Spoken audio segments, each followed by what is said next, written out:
So in this video, I'm talking to buyers out there wondering how to make a strong offer on a home. So this video is 4 tips on how to make your strongest offer on a home. So the first one is pretty obvious, and that is to partner with a good real estate agent.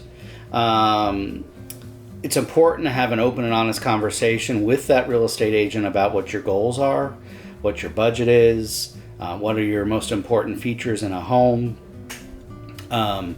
and also then listening to that agent's advice as they talk you through what's happening in the current market. The market is hyper-local, so you can read national news about what's happening in the real estate market, and it may be the exact opposite in the area you're looking to purchase in. And so rely on that real estate agent for their expertise.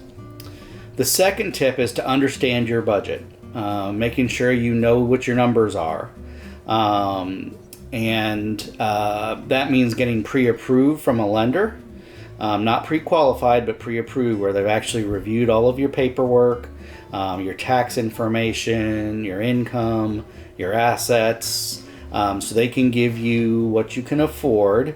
And then from there, my advice is not to necessarily shop at the top of your budget, but rather a place where you can be comfortable. And one of the mistakes a lot of buyers make is they focus on the price of the home rather than what their monthly payment is. So, and the reason I say that's important is that you might have house A that is $275,000, and it's an older home, and insurance is going to be more expensive. It's maybe in a more expensive area or community, and so property taxes are more expensive, and the HOA fees may be more expensive. And so your monthly payment may be higher than a home that's actually $300,000. Maybe it's newer, so homeowners insurance is going to be less. Maybe the HOA doesn't have as many amenities, so it's cheaper. And maybe it's in an area that's not as well developed, and so the property taxes may be lower. In the end, your total monthly payment may actually be lower for the $300,000 house than the $275,000 house. Again, I'm not saying to shop above your budget. What I'm saying is you need to pay attention to what the monthly payment is going to be. What are your monthly out-of-pocket expenses? And that's your price of your home, your mortgage, that's your homeowner's insurance, that is your property taxes, and your HOA fees. Those are the things that I would focus on and knowing, so that you really truly know your numbers. The third thing you want to do is you want to make a strong but fair offer. What does that mean? Well, it's going to vary depending on the house that you're looking at. If the house has been on the market 180 days, hasn't had much activity, then you might offer a lower price because it has been on the market for a long time. Versus a home that's been on the market 2 days and has had a lot of activity, you're probably going to need to offer what is a fair and strong offer is probably going to be a lot closer to list price in that scenario.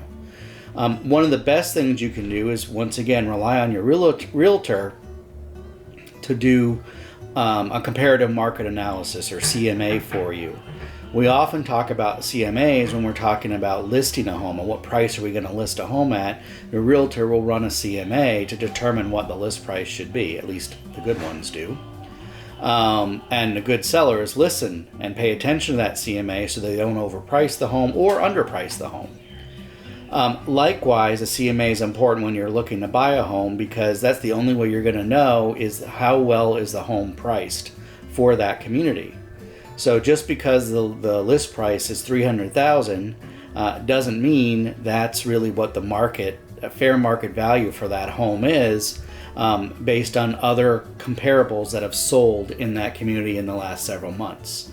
So you want your real estate agent to run a CMA for you on the home that you want to buy before you determine what your offer is. Again, you need to know if that price is either underpriced or overpriced, so you can determine where you want that sweet spot to be, where you make a strong but fair offer. There's a lot of factors that go into determining what is a strong but fair offer, and your realtor can really help you with that. Which brings me to point number 4, which is to trust your agent during negotiations. if you've done your due diligence and you've looked for and found a good agent that's had a lot of experience, and I want to stress, experience doesn't come from years in the business, it comes from number of transactions done. So, most people in their lives, even if you move a lot, you're talking about 5 to 10 home purchases. A good realtor does that in at least a year.